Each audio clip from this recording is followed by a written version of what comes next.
We had the Anthem CEO yesterday have an interview with John Wall Street where he revealed that their aim in TNA Wrestling is to have Impact go live 52 weeks per year. And for that to happen, they are currently searching and negotiating for a 10 million per year TV deal. He believes that it's possible. He believes that on the right station, they could get between 150 to 250 to potentially 300,000 viewers per week.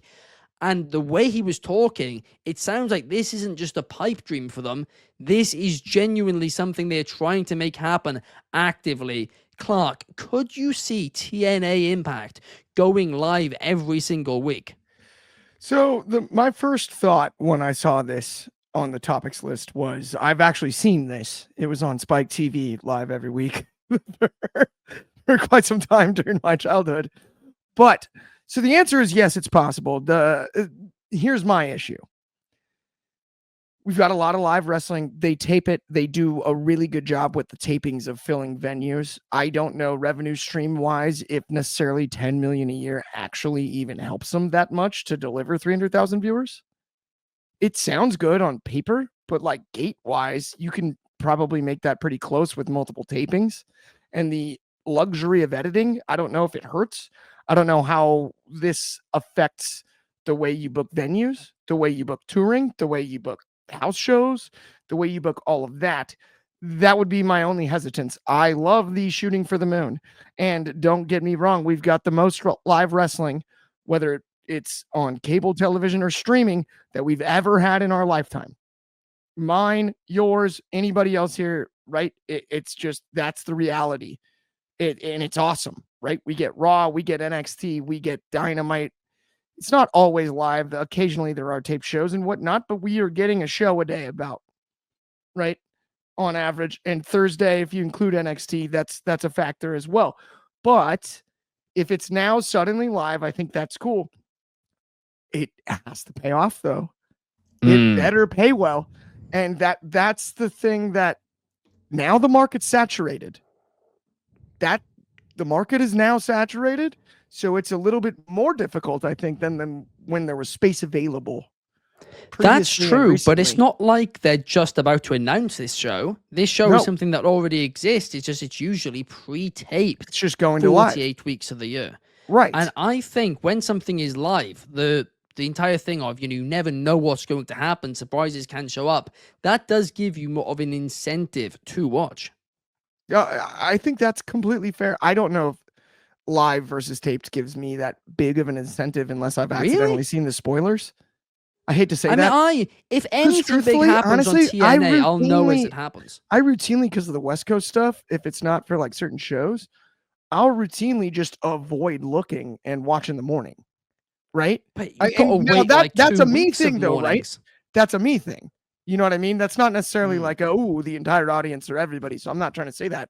But just at the same time, like, I don't know that personally if live does that much extra for me because I think I'm kind of numb to it at this stage.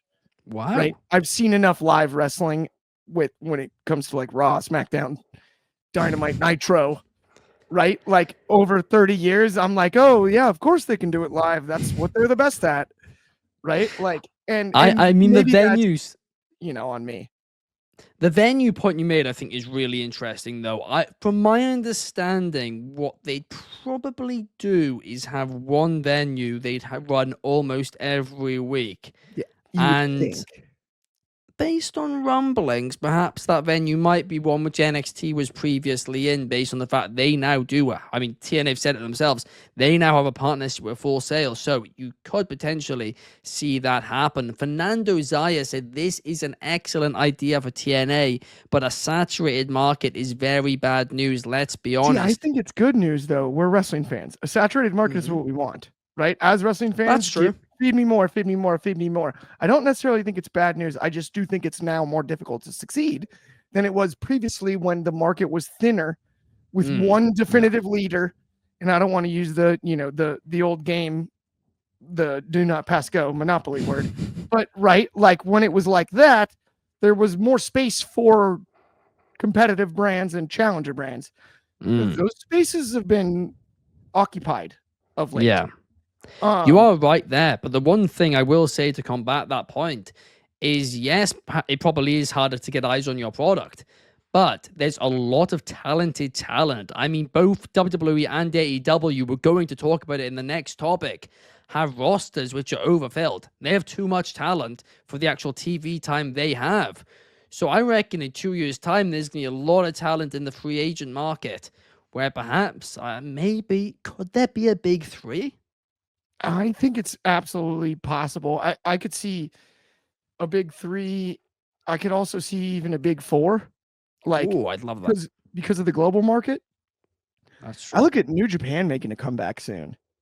Like, let's not forget about the global reach Yeah, there. no, And that's true. I mean, They're if on you fire score, at the minute, product wise. whether it's taped or live, if you score an American TV deal there too, just keep right. These time slots are coming up, and Yeah, it's as hot as I've been saying it for years. We've needed this since 2000, we needed it and for a long, long time. yeah, we did, and that's the best thing going right now in pro wrestling is you got options. For the Yeah, first time in a long time, you've truly got options.